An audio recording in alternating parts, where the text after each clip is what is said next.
On October 22nd of 2021, the General Conference of Seventh-day Adventist Nutrition and Lifestyle Specialist Fred Hardinge released a document reviewing Barbra O'Neill, known for her health retreats, as well as giving educational health advice.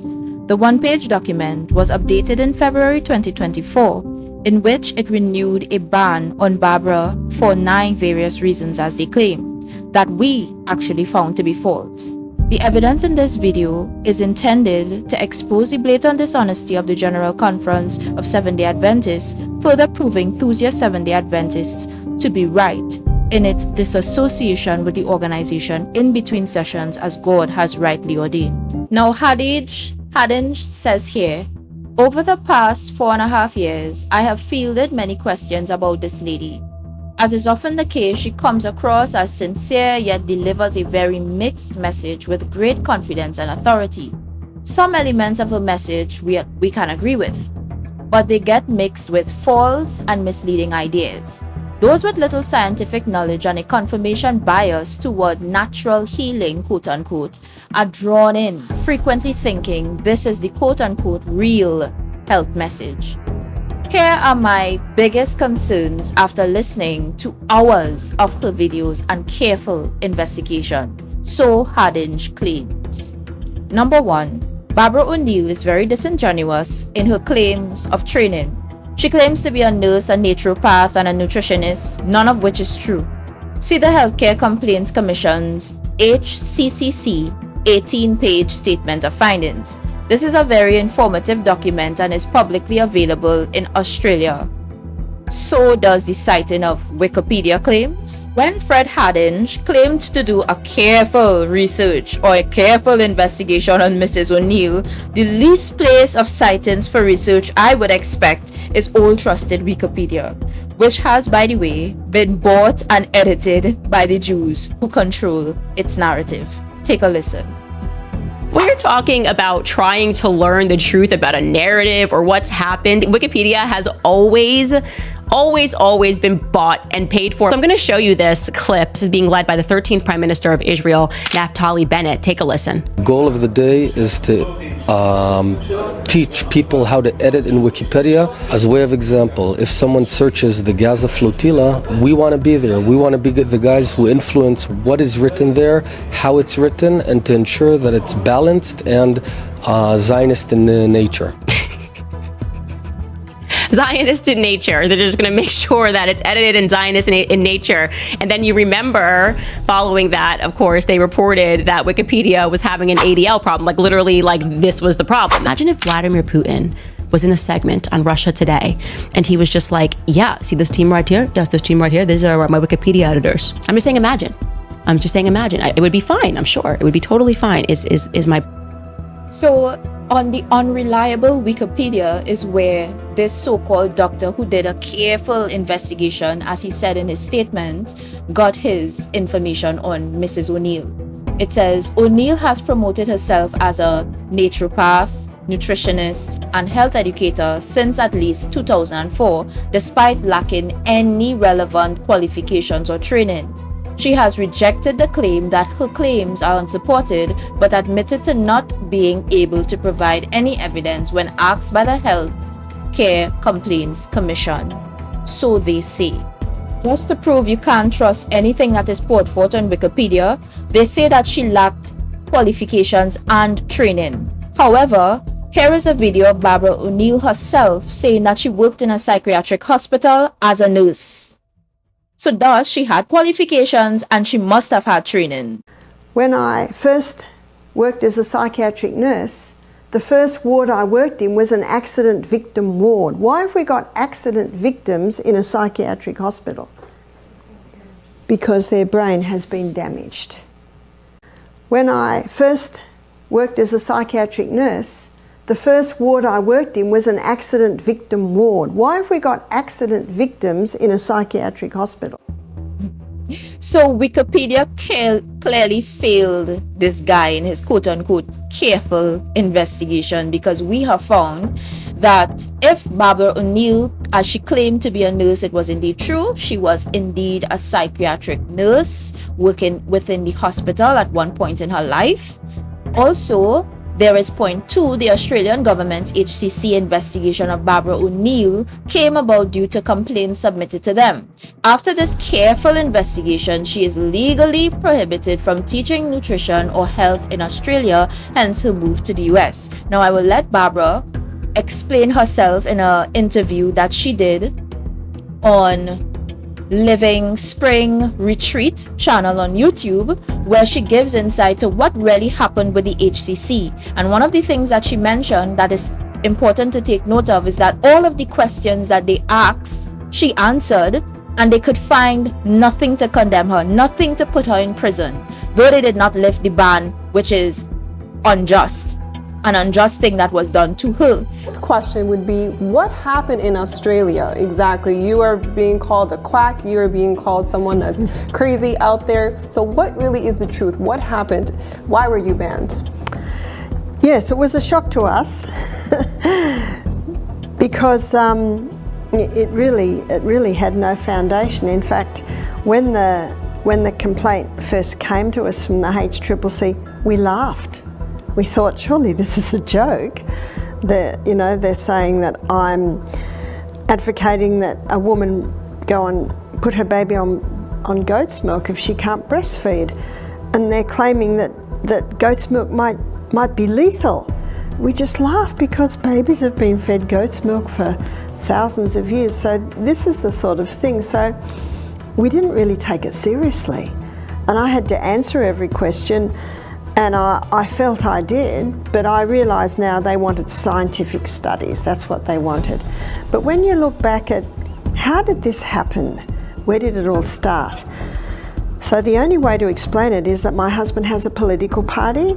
It's the Informed Medical Options Party, campaigning for the rights of Australians to have free choice. And I spoke at one of their rallies, and I spoke on the laws of health. And then 3 days later, Michael looked at the pro-vaccine people's website, and they said, we've got to take this woman down. Are there any volunteers? Wow, really? So 3 people came forward, people I have never met. I think a nutritionist from Queensland was one of them.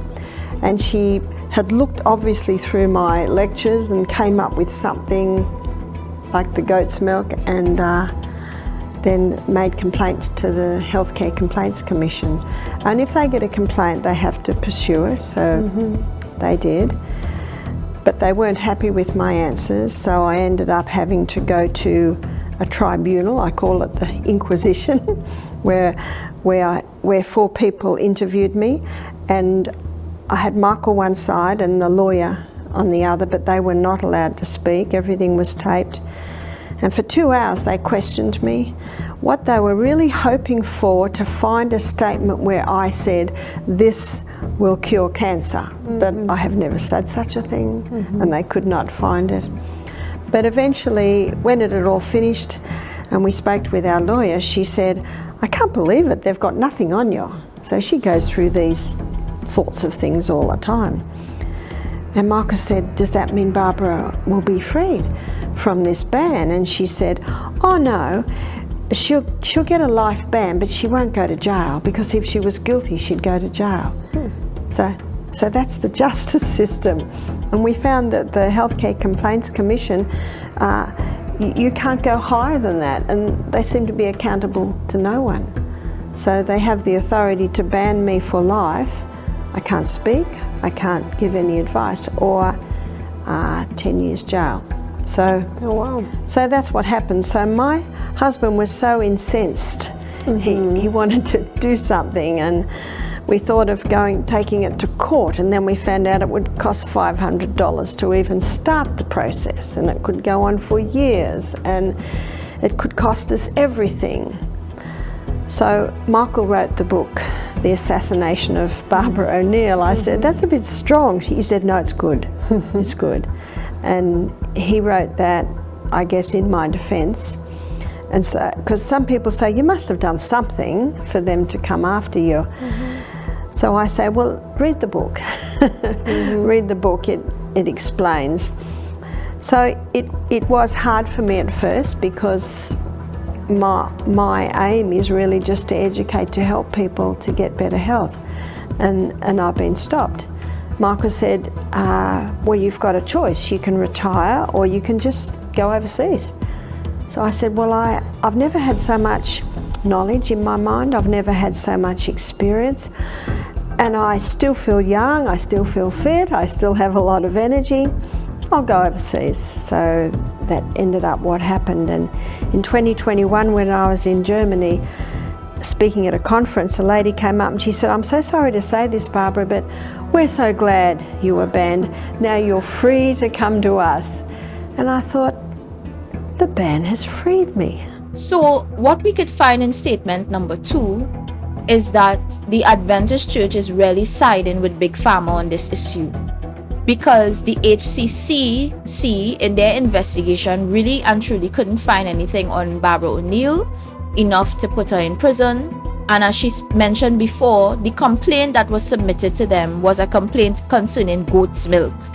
I mean, you would ban a person for life from teaching nutrition or health in the nation of Australia where they're from because of a counsel that she would have given, or health advice she would have given, that you could feed children goat's milk for certain health practices or whatever the case. Though we are altogether Tuesday Seventh-day Adventists against the idea of drinking any kind of animal's milk, I don't think that is worthy of a ban for life from teaching nutrition or health in your country.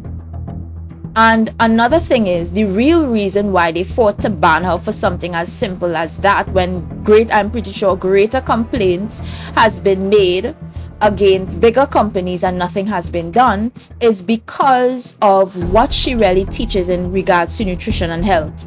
She leads people away from the pharmaceutical companies. She leads people away from using big pharma products that is not meant to cure them, not meant to help them, but meant to make money. It's meant to make those big pharmaceutical companies more money. And so her preaching that is going all over the world, her health advice that is going all over the world, is actually robbing Big Pharma of its money, and thus she is a threat to the big pharmaceutical companies that is seeking to make money off of your demise, off of your health problems that you will have after taking their products. And so they see her as a threat. And this statement that is put out by the Seventh-day Adventist Church Health proves to us that they are actually siding with Big Pharma in accusing Barbara O'Neil of things that she did not do, and we want to get to the bottom of it by the grace of God. So point number 3, this is an interesting one.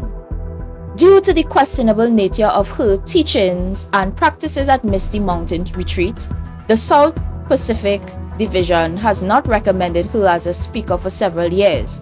Much of what she communicates, basic principles of a healthy lifestyle, is good to a point, but frequently, listen to this part, the rationale for doing so is faulty based on misinformation or pure scientific fiction. I want to pause and just say something here, right? Keep in mind that this is a 9-pointed document that the Seventh-day Adventist Church released as to give reasons why they have banned Barbara O'Neil from being able to speak nutrition, to speak health within the General Conference-led churches. And all you are telling me is that, well, we find that the things that Barbara O'Neil is saying is misinformation and pure scientific fiction and faulty. Majority of it is that way. But you don't have any respect for my intelligent mind. You don't have any respect for me being an intelligent being. Because at least, if it is you're going to make such bold statements about Mrs. O'Neil, then the least you could do is provide, well, what exactly did she say that was misinformation?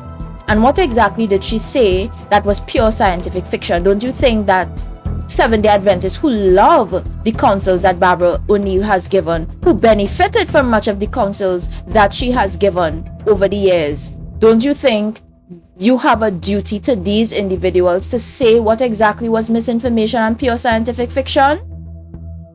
And you know how I know that they don't have anything really, and that's why they would not have put it in the document, because they don't have any real evidence to say that this person was really teaching misinformation, and they really can't prove that. It's because every time they use the fact that she may not have been trained in the big pharma funded medical institutions against her. They use that against her.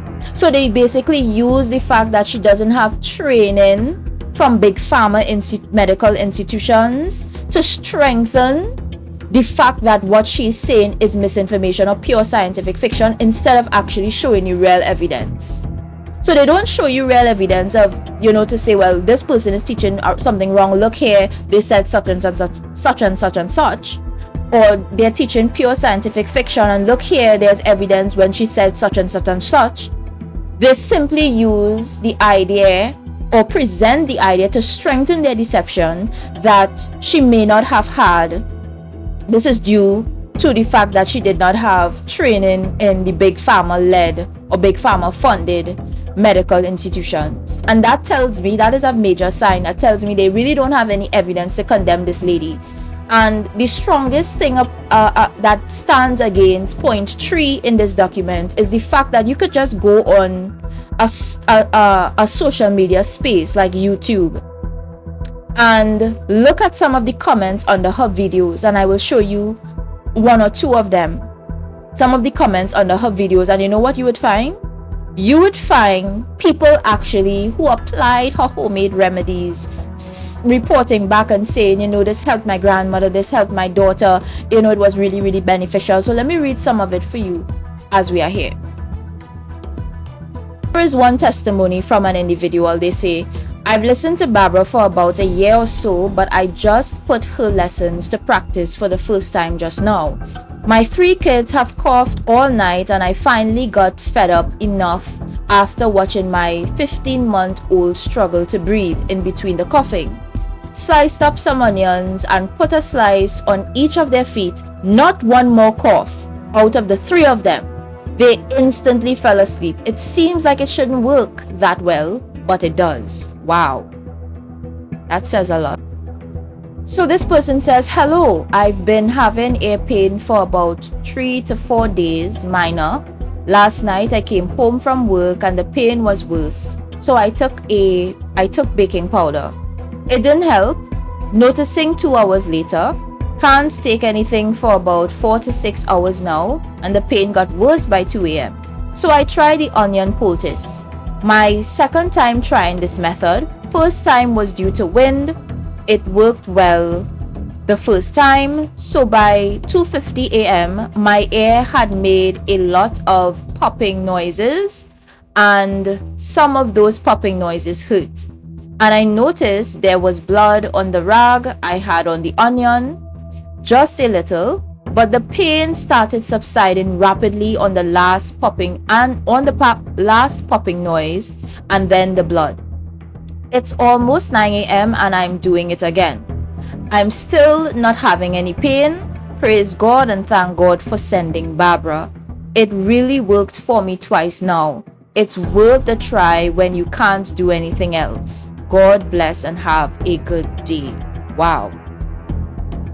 Another person says, 4 days wearing a castor oil poultice on a post-reconstruction breast lump measuring 3.5 inches round with thick margins. 4 days and the pain is gone. 4 days and the pain is gone. The giant lump, fat necrosis, is broken into 4 smaller lumps. It's breaking up the other lumps as well. I was stunned. The castor oil in my system has also allowed me to bend the middle finger for the first time in months. The skin over my medical port is no longer discolored purple. Other miscellaneous things have happened that other people commented on. 4 days? I can't wait to see what happens in a month. And this is because of the recommendations from Barbra O'Neil. Do you see this here? So here is another person, and this person has acid reflux. They are saying that they will put on antacids for 12 years until they checked out YouTube on how to deal with the condition. And they say after listening to Barbra, they follow the diet that she recommended strictly. And guess what? He says, I am off Nexium for now 10 months and I'm happy with my diet. I could sleep on my right side without coughing. And then he praises Barbra O'Neill and he says, oh my gosh, I love Barbra O'Neill. I pray that God may bless her and her family. Wow, what a testimony. So all of these people's testimonies, especially this one, because this one shows that they were on Nexium, which is a product recommended by medical doctors who are supposed to be following quote unquote the science. And he says he came off of that, which is a big pharma company product. And he basically followed what Barbra O'Neill said. And guess what? No more acid reflux. He could actually sleep on his right side without coughing and so on. And these are real testimonies from real people of how Barbra O'Neill's counsel, which the Adventist Church calls misinformation and calls scientific fiction. Look at how the scientific fiction has helped people. Look at how the misinformation has helped people. And that is why the only thing that they could say is, oh, she doesn't have a medical degree. Or, oh, she didn't go to such and such school that was funded by Big Pharma, so she's not legit. But the testimonies of people here show different. It shows that what she said was right and it helped people. And it is a shame. It is a great shame that the Seventh-day Adventist General Conference will stand against such a person who has proven to help thousands of people all over the world and are leaving their testimonies. And I have a few more that I want to read. So take a look at these. So here's our next person. It says, I am watching and I decided to try the ginger on my hip. In about 20 minutes, it heated up. And when I stretch it to the point where it normally aches, I feel no pain. This is a shareable gem. Do you see that? So here it is, Barbra O'Neill is sharing, and this was 6 months ago, right? Barbra O'Neill is here and she's sharing natural remedies of things that you could do instead of going and taking painkillers and all of these different things. Why not try some ginger on your hip? But you see, the reason again that they are fighting against this woman is the fact that Big Pharma will lose money.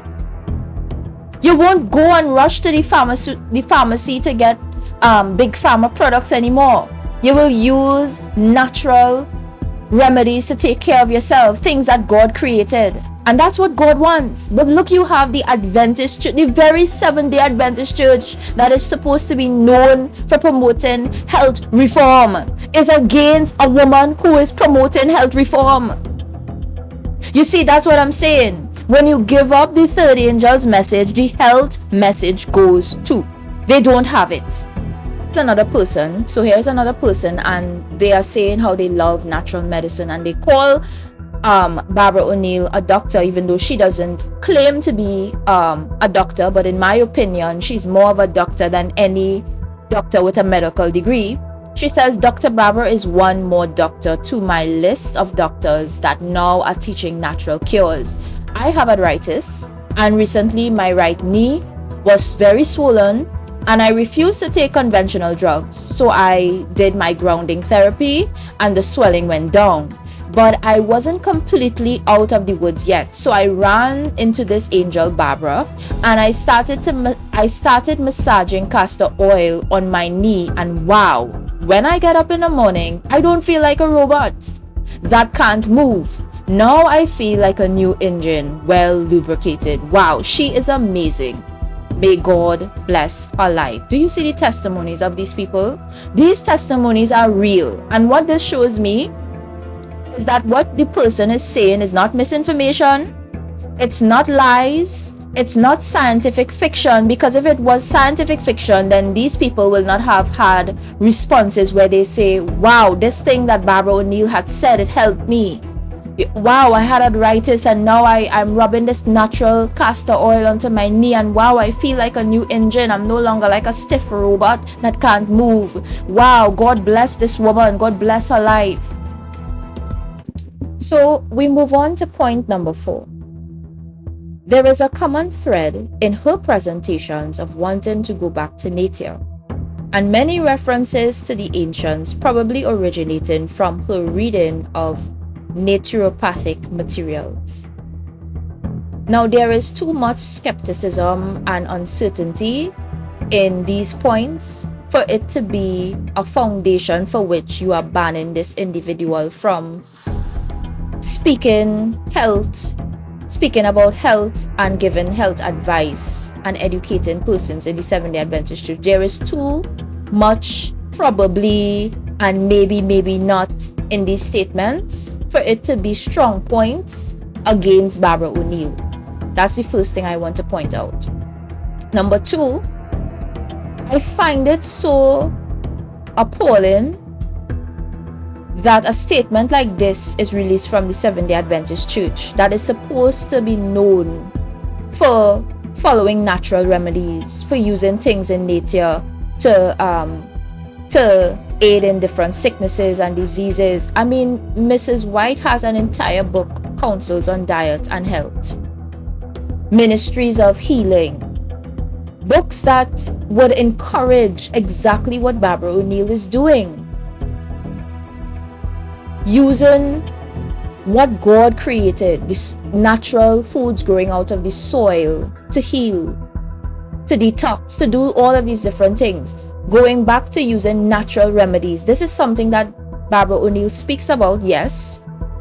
If that's what they even mean when they say she speaks about wanting to go back to nature, because they don't specify here. But based upon listening to her videos, she would specify coming off of big pharma, pharmaceutical drugs that really is not meant or created to deal with the real issue, but just meant to address symptoms of a deeper issue. And so she says, no, you could use ginger, you could use onions, you could use garlic. There's natural things in your house, in your pantry, that you could use to help yourself, honey. And what is wrong with that? This is something that the Seventh-day Adventist Church is supposed to be promoting. They are supposed to give Barbara O'Neill an applause and I would say even an award for what she has done in maintaining the essence of the health message. But lo and behold, what are they doing? They condemn her as though she's a criminal and she did the most evil thing, when you saw in those comments yourself, this is an individual that has aided persons to help them with their health, and they have given such great testimonies of what she has done for them. And that is something that glorified God. But here it is, the Seventh-day Adventist organization is attacking her, and based upon a probably, maybe she had read certain naturopathic books. Maybe not. We don't know. So much for careful investigation, right? You see, the General Conference's attack on Barbara O'Neill is an attack on the writings of Mrs. White. Because one of the founding teachings of Barbara O'Neill is an acronym called New Start. And the acronym New Start, which stands for nutrition, exercise, water, sunshine, temperance, air, rest, and trust in God, New Start, is something you will find Barbara O'Neill speak about in almost all of her videos. And she explains that without a new start, you don't have a proper foundation for allowing your body to heal. And she then mentions that if you want to learn why these basic elements are the most powerful ways of getting the body to naturally heal, she mentions the fact that you need to read Mrs. White's book, The Ministry of Healing. It is from the reading of Mrs. White's books, Ministry of Healing as one of them, that she, Barbara O'Neill, revealed the 3 true remedies nutrition, exercise, water, sunshine, temperance, air, rest, and trust in God. And this is where you would find the foundation of Mrs. O'Neill's teachings. Almost every video I tell you, the woman would reference, you want your body to heal, you need proper nutrition, exercise, water, sunshine, temperance, air, rest, and trusting in God. But where did she say she got it from? Ministry of Healing, Mrs. White. So when you attack Barbara O'Neill, you're really attacking the teachings of Mrs. Ellen G. White. So take a look at this next video here that I will show you. Going to begin our journey of looking at the basic conditions required for healing, and I have written them all up at the top of the board, and we will be going through them one by one and looking at why these are the true remedies. In the little book, The Ministry of Healing, I've quoted it a couple of times this week. On page 127, the author says, these are the true healers, and they're the foundation. Yes, cayenne pepper can do wonders, as we looked at last night. It can bring blood to the feet when there's cold feet. It can help in a heart attack, but these are the true healers. Cayenne pepper will not have a great effect if this foundation isn't set in place. So we conclude that Barbara O'Neill's going back to nature, which means going back to proper nutrition, exercise, water, sunshine, temperance, air, rest, and trusting in God, is indeed something that is beneficial and something that is supported by the spirit of prophecy in the ministry of healing. So for them to attack Barbara O'Neill in her statements concerning going back to things that are natural, they would have to actually attack the writings of Mrs. White. And this is how far the General Conference Seventh-day Adventist organization has gone in their attack against the right arm of the third angel's message. When it is that we are looking at point 5, there's something I want you to note. I want you to note that the person who is writing these nine points has what you call a DRPH to his name, which means he's a doctor in public health. So if it is anybody that is supposed to be able to tell me about my health, it is this guy. But listen to what he has to say. She is a strong proponent of detox, asserting that all the environmental poisons we are exposed to cause most diseases. Okay, that's true. She says these come from the foods we eat.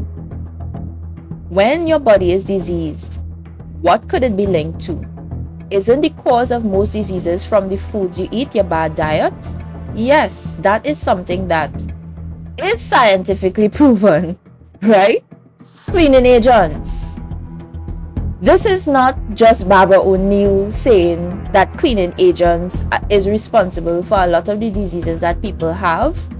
This is something that made it into mainstream news, which I will show you a short video clip, that cleaning agents are literally poisons. If it is you inhale it and so on, they're poisons. Toothpaste. We will show you a video that on the actual package of your toothpaste says it's a poison.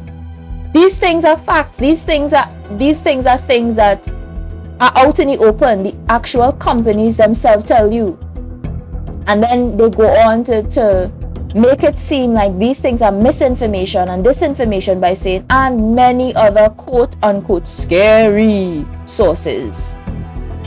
Well, I want you to take a look at this video here, where you will actually see that in the mainstream news media, they actually speak about cleaning agents being poisons, and also information concerning the toothpaste. Your very toothpaste boxes actually say if it is that you ingest the toothpaste, don't call a medical doctor. No, call poison control, because you will just poison yourself. You actually put in poison in your mouth to brush your teeth. So these things are known, these things are facts, and these things, if Barbara O'Neill is saying this, then she's more of a doctor. She's more qualified to speak in regards to health than this guy who wrote this nine-point piece against her. So take a listen. Household cleaning items have been a hot commodity in the past couple of months, but there's a problem some people are now having. People have been accidentally poisoning themselves. Jamie Perez tells us how this is happening and how you can avoid it. We've all been taking extra precautions to make sure everything is disinfected and wiped down. But some people are inhaling and ingesting these products and are accidentally poisoning themselves. Mixing of different products. When you mix bleach and an acid, whether it's vinegar or some toilet bowl cleaners have hydrochloric acid in them, it can create a chlorine gas. Matt Stanton is a clinical toxicologist at the Wisconsin Poison Center. He said people are calling in saying they've been poisoned or exposed to toxic material from household cleaning products. He told me that people have been washing produce with cleaning products to try to disinfect them, and then they eat them. People are leaving cleaning products out, and then their young kids get a hold of them and put them in their mouths. And people have been washing their face masks with products that aren't meant for cleaning them. If the product is still on the mask, people might still be inhaling the product. And if you're anything like me, you're kind of surprised that this is happening at all. Well, actually, it's happening a lot more often than you would think.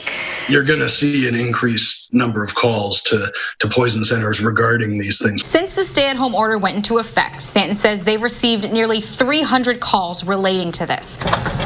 So to help you out at home, so you don't have to be another one of those calls, read the label of your product and make sure that you're using it according to the manufacturer's standards. In Madison, Jamie Perez, News 3 Now. If you have questions about the products you are using or think you have been exposed, call the Poison Control Hotline at 1-800-222-1222. Madison. Any toothpaste that has fluoride in it has the following warning printed on the box as well as on the tube. It says, warning, keep out of the reach of children under 6 years of age. Don't you want to teach your kids to brush their teeth? Keep out of the... You can't give them toothpaste. You're told that they need the fluoride so that they get healthy teeth and no cavities, aren't you? If more than is used for brushing is accidentally swallowed, mind you, kids don't have the capability yet of spitting out this toothpaste. If it's accidental, but they flavor it like candy, they make it look like candy. If it's accidentally swallowed, get medical help or contact the Poison Control Center right away. Did you know there was poison? They mark it, they tell you so. People don't read this. A couple of years ago, I had the same box, and I had an audience of larger group than this even, of 1,200 people. And I asked for a show of hands who read it and who kept it out of reach of children. Not one single hand went up. People don't believe that there's poison in something that they put in their mouth, never mind 6-year-olds. How about you? Do you think it's good for you to put poison in your mouth? Even if you spit it out, the mouth and the mucous membrane in the mouth is highly absorptive, and you get this poison. Furthermore, dentists who are knowledgeable and honest will tell you that there is no proof that fluoride does anything to prevent cavities. Here is another lie from the Seventh-day Adventist Church organization, and it is so shameful. They say in point 7, she often implies that once you straighten out the lifestyle, all diseases, including CBD and cancer, will be cured. I am pretty sure, like 100% sure, that a well-educated woman such as Barbra O'Neill, who reads a lot, will never say that all diseases that a person has could easily be cured by just straightening out the lifestyle. Surely there are many that can, but then there are different illnesses that indeed will end in death, and there is really nothing that you could do about it. And I know that somebody that is well educated in health, like Barbra O'Neill, she will not say that all diseases could be cured if it is you simply just straighten out the lifestyle. Certainly, I know for sure, because of her wisdom in the health department and her understanding thereof, she will not even make a statement like that. So this is another blatant lie. Point number 8. She speaks much about balancing hormones and is deaf against synthetic hormones. She heavily promotes the use of an Australian cream made from yams to restore balance, with no research to back this preparation.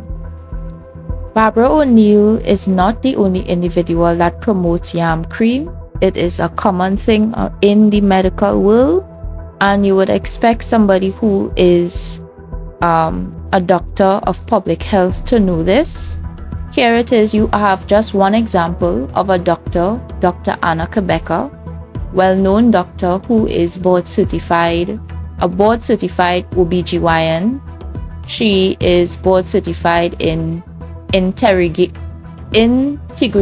medicine, board certified in anti-aging and regenerative medicine. So you will say she has quite the qualifications, and you will hear this particular doctor speak very well of wild yam cream. She even has her own version of the wild yam cream, and she speaks of it well in that she says it is very good for balancing the hormones in females, because she's an OBGYN, obviously is dealing with the female, and she actually recommends it to her patients. So take a listen. Decline, we have less available tryptophan. From tryptophan, we make 5-hydroxytryptophan, and from 5-hydroxytryptophan, we make serotonin. So right alongside of decreased good night's sleep, more anxiety, depression, irritability, mood swings, those can come into place. And from there, we're not making enough melatonin to get that good night's sleep. And then this is a forever, dog chasing its tail type of scenario, unless you make an intervention, unless you support your body's natural restorative and regenerative processes. So we go deep into that through my Magic Menopause program and through my Keto Green lifestyle. That's a piece. And then using supplements such as adaptogens, like in my Mighty Maca Plus. And there's a reason these products are recommended by physicians and practitioners around the world, is because they work.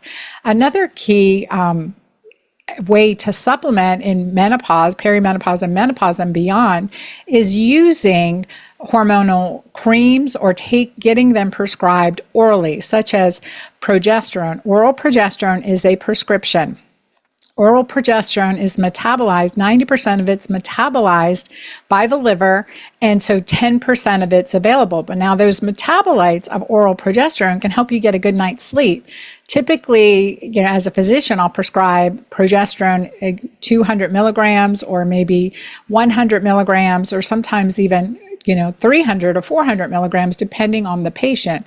And pretty much as a foundation, in most all of my clients, I recommend topical progesterone and pregnenolone, because it's safe to absorb the progesterone and pregnenolone through the skin or through the vulvar area or vaginal tissue. You can absorb topical progesterone and pregnenolone. Where does this come from? Well, one of the sources of bioidentical progesterone and pregnenolone is wild yam. From wild yam, we make diosgenin, which is a precursor to progesterone and pregnenolone. And so from this, we can make bioidentical progesterone and pregnenolone. And that's how I created my Balance Cream, which is natural progesterone and pregnenolone derived from wild yam, and I added into it a great anti-aging skin ingredient called tripeptide, as well as essential oils to help with rejuvenating, giving you good glow and decreasing age spots, fine lines, and wrinkles. So the combination of these ingredients work really well. Plus, they help support your body's progesterone level. Look. So we are at point number 9. And point number 9, though it is the last point, it is the most important point of it all, because it is the main point. It is the reason why they wrote this document. hands down. So you had point 1 to 8. We took a look at it. We examined it. We saw that many of what was said was false. It was lies. It was make-up things. And I like to call it, it was fill in the blank items. Because it was not the real issue that they had with her. The real issue they had with her is point number 9. So let's read it. It says, she has been opposed to any vaccines for years, but is currently crusading against COVID-19 vaccines, based primarily on misinformation that is rife on social media. Let me tell you something. The main problem that I have with this, now there's a lot of problems I have with this, but this is a document that was released in 2024, early 2024. So you had from the period 2020, 2021, 2022, 2023. All of that time, those years had passed. We have been getting information upon information upon information upon information upon information on this COVID-19 death jab. We saw athletes playing their sports and just dying. We saw news anchors just falling down, dying. We saw athletes getting heart attacks. I mean, for God's sake, you're an athlete. You're supposed to be healthy. You're the least thing you would expect an athlete to get is heart attack. What about children? Children getting myocarditis, pericarditis all over the world, an increase in turbo cancer. An increase in turbo cancer and so many different illnesses, right? People getting AIDS. Children getting HIV/AIDS. All these different things all over the world has been happening. People even in the Adventist church has been reporting of death of their loved ones, not feeling the same after taking the jab. But not only that, what about Pfizer? What about these manufacturers who are now actually coming out and admitting what we already knew for years, because the doctors who risked their life, who was accused of spreading misinformation and disinformation and put on a list for saying exactly what today the very manufacturers are coming out and admitting. I mean, in 2024, we had a lot of information on the COVID-19 jabs, but yet still, you have the Seventh-day Adventist General Conference defending the jab that killed millions of people all over the world, and has the audacity to say that those who speak against it is spreading misinformation, or it is against it because of misinformation. This is sickening. This is upsetting to the highest. And I'll show you why. I'm going to show you here now some videos of the manufacturers actually admitting what we already knew about the jabs. But if they could say it, who made it? Then who are you and I? Who are you and I to say being against the COVID-19 jab is misinformation? Let's take a look. The Pfizer COVID-19 mRNA vaccine is now officially the most deadly drug in the history of Western medicine, killing and injuring hundreds of millions of people, with new cases emerging every single day as the fallout from the rollout continues to blow out exponentially. But don't take my word for it. The data that proves COVID vaccines are the deadliest drug in the long history of Western medicine is taken from Pfizer's own documents. That's right. Pfizer have released documents admitting the unprecedented carnage caused by their product. While previous deadly drugs caused a scandal in their day, think of thalidomide for instance, nobody is allowed to talk about the fact that experimental mRNA vaccines have killed an extraordinary number of people. The cover-up is extraordinary, and it continues to this day, with Bill Gates recently boasting about a range of new mRNA vaccines for every conceivable ailment. This evil plot against humanity has been in the works for years, and those who know the truth have a duty to expose it to as many people as possible. Gates is still on what appears to be his never-ending quest to inject the global human population with as many mRNA vaccines as possible. The COVID pandemic may be old news at the World Economic Forum, but that hasn't stopped the billionaire eugenicist from peddling his new experimental vaccinations at this year's meeting in Davos. He told his fellow globalists, "We will have new vaccines. We'll have a TB vaccine, malaria vaccine, HIV vaccine, and even new COVID-19 vaccines." The question that immediately springs to mind is this: Will the new HIV vaccine be helpful for those who get VAIDS from the other Gates vaccines? Remember, Gates developed a vaccine to protect against vaccine-induced polio. If that doesn't tell you everything you need to know about this sociopath and vaccines, then nothing will. We will have new vaccines. We'll have a TB vaccine, malaria vaccine, HIV vaccine, and even the things like COVID vaccines. We need to make them have longer duration, more coverage, and we're going to change, instead of using a needle, to use a little patch. While Gates continues pushing his deadly products on the world and treating the human population as guinea pigs, we need to continue exposing the truth about his psychopathic agenda. Take the COVID mRNA vaccine rollout, which he orchestrated in his role as unelected World Health Czar. Everybody involved in this genocide, from Gates to Anthony Fauci to the big pharma bosses, including Stefan Bancel, need to face justice for this historical atrocity in the form of crimes against humanity charges.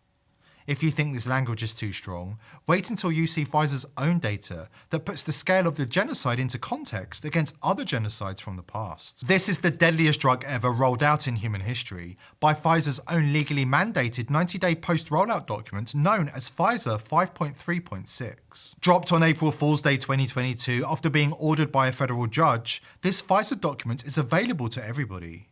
But of course, the mainstream media has done everything they can to suppress knowledge about what it contains. This is the same document here.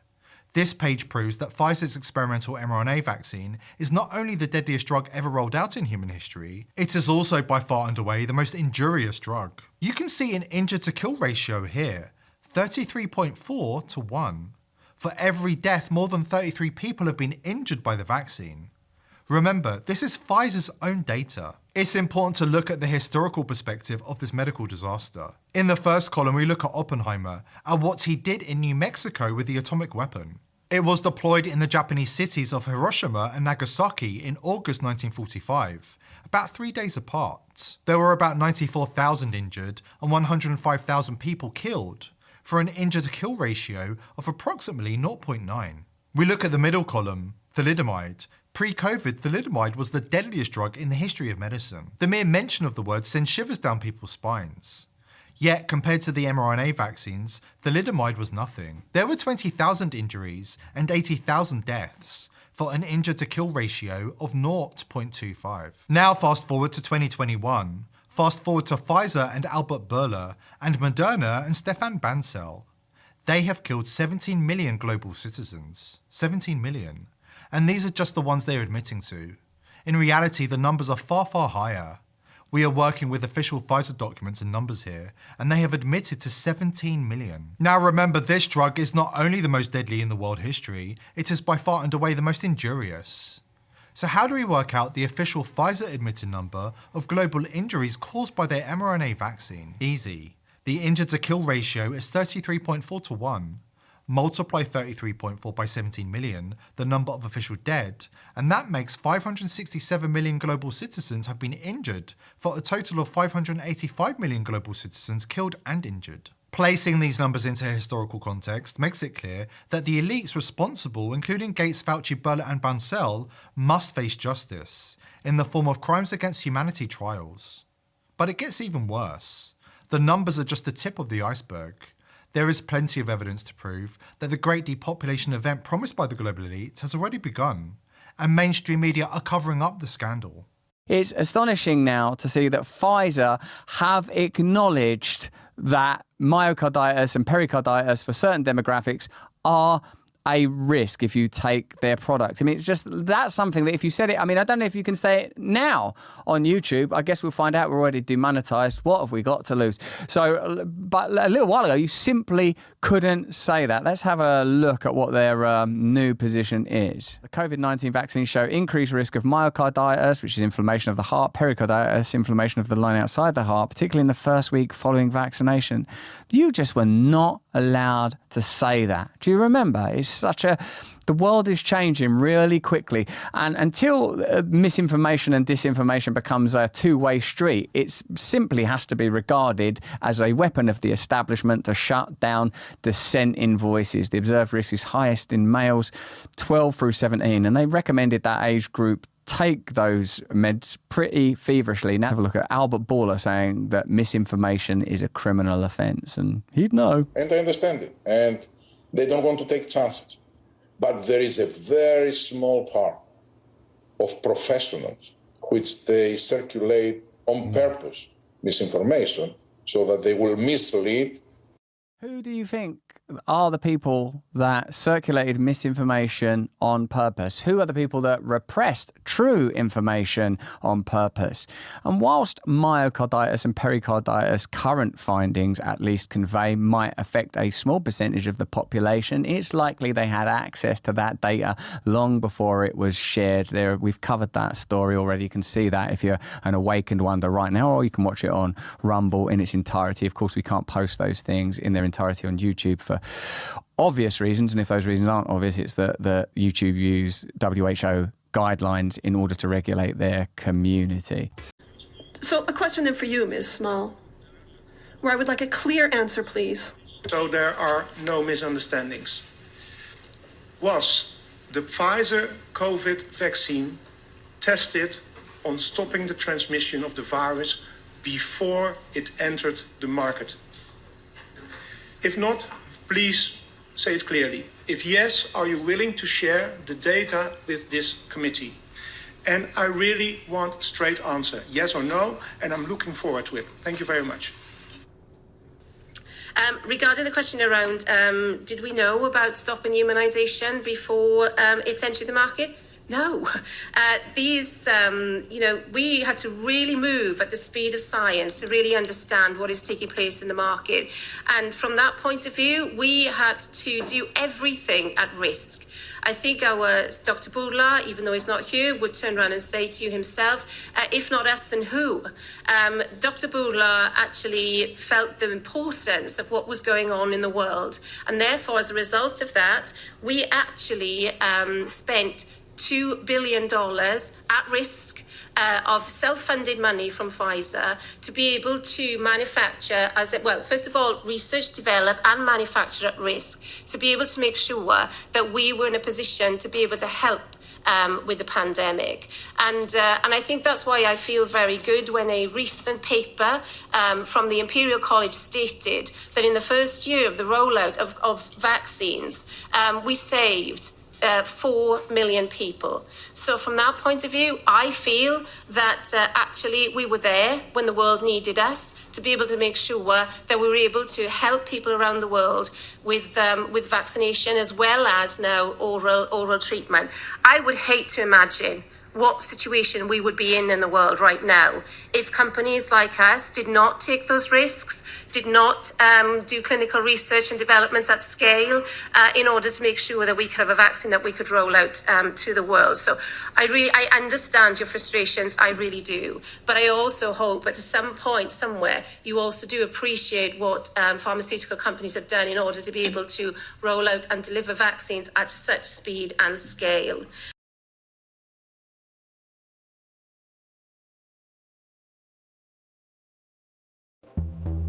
In the face of all of the evidence that we were able to see, just with Pfizer alone, admitting that their vaccines could actually cause myocarditis and pericarditis in people, and they knew that, and much more. In the face of all of that, the Adventist Church will still release a statement against Barbara O'Neill because she stood against the vaccines and say that her stance against the vaccines is based upon misinformation and disinformation. But what you saw there was not misinformation. It was not disinformation. It was from Pfizer's own data. And the reality is, what is the real reason that the General Conference organization is fighting tooth and nail against every single person that openly speaks against the COVID jab in the Seventh-day Adventist Church?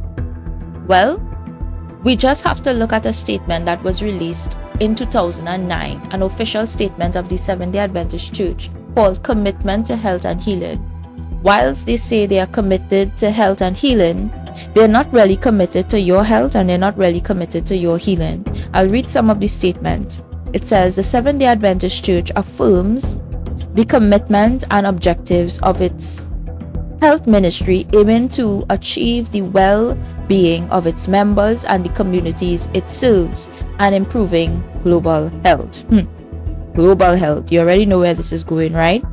The General Conference of Seventh-day Adventists reiterates its commitment to the principles of human dignity and equity, social justice, freedom, self-determination, access to clean food and water, and non-discriminatory universal access to available health care.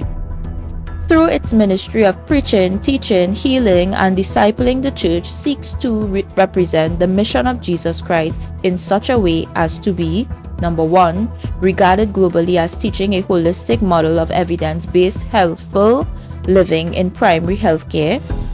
Number two, seen at all times as a trusted, transparent ally of organizations with compatible goals and vision in alleviating suffering and addressing basic health and well-being. Number three, recognized for the unconditional scope of its embrace of all persons seeking this basic health and well-being. And number four, involved not only administratively but also functionally at every level, including each congregation and each member in this ministry of health and healing. And last but not least, with asterisks, you can see a statement saying, this statement follows the deliberations and recommendations of Global Conference on Health and Lifestyle held in Geneva, July 2009, in collaboration with whom? The World Health Organization, and quality cooperation with similar credible bodies aiming to improve global health. And this statement has not changed since. It remains the same. So, if you are in affiliation with the World Health Organization, which was by far one of the main organizations that pushed and is still pushing the COVID death jab on people, on persons in the world, and is responsible for crimes against humanity, then yes, for certain you will be one of those persons that stand and attack innocent Seventh-day Adventists who are standing on evidence, correct information against the COVID-19 death jabs. What I find to be very ironic is the fact that here it is, the Seventh-day Adventist General Conference released an entire document attacking Barbra O'Neil, especially emphasizing the fact that she doesn't have any credentials, she doesn't have any training according to their standards, she's not a medical professional, therefore her information is not legit. You can't listen to what she has to say. But yet still, they would have an official statement here where they are taking advice from the World Health Organization, saying that they are in collaboration with the World Health Organization in their commitment to health and healing. But don't they not know who Tedros Ghebreyesus is? Tedros of the World Health Organization is not a medical doctor. He's not a medical professional. Matter of fact, in his past, in his country of Ethiopia, they were protesting against him. They did not want him to become the WHO director. They were chanting, no Tedros for WHO, no Tedros for WHO. Why? Because he was responsible for covering up an entire epidemic in the country of Ethiopia. Take a look at this horrible video concerning Tedros, who is the actual director of the WHO, and then you will know what it means to be in association with such an organization as this one. Take a look. The World Health Organization is the institution granted exclusive power to guide and protect the health and wellness of humanity. The WHO is sustained by private donations, the bulk of which are made by pharmaceutical and biotech corporations who have a vested financial interest in the organization's support. In 2017, the Associated Press reported that the WHO routinely spends about $200 million a year on travel expenses, more than what it spends to fight some of the biggest problems in public health, including AIDS, tuberculosis, and malaria combined. The WHO's repeated issuing of inaccurate and bad advice is not merely the result of incompetence, but rather the direct result of the Communist Party of China deliberately buying out WHO's leadership. On the nomination of the Executive Board, appoints Dr. Tedros Adhanom Ghebreyesus as Director General of the World Health Organization. Tedros Ghebreyesus is the World Health Organization's first Director General that isn't a medical doctor. No Tedros for WHO! No Tedros for WHO! The appointment to the organization's highest position was controversial, given that in his previous role as Ethiopia's health minister, Tedros was accused of covering up 3 major health epidemics. Tedros is no stranger to controversy. As a former Minister of Health in Ethiopia, he has been accused of an alleged cover-up of 3 possible cholera epidemics. Prior to his appointment, Tedros was a high-ranking member of the Tigray People's Liberation Front, a brutal and corrupt political group responsible for crimes against humanity, including bombings, kidnappings, tortures, and killings. How does a man with such a controversial past score the top position at the world's most influential health organization? I have known Bill and Melinda for many, many years now. While serving as Ethiopia's health minister, Tedros became intimately intertwined with both the Gates Foundation and the Clinton Foundation. The health minister of Ethiopia, one of the ablest public servants I ever worked with. With the backing of the 2 most powerful foundations on earth and the full support of the Communist Party of China, Tedros was a shoo-in. We will have many body bags in front of us if we don't behave.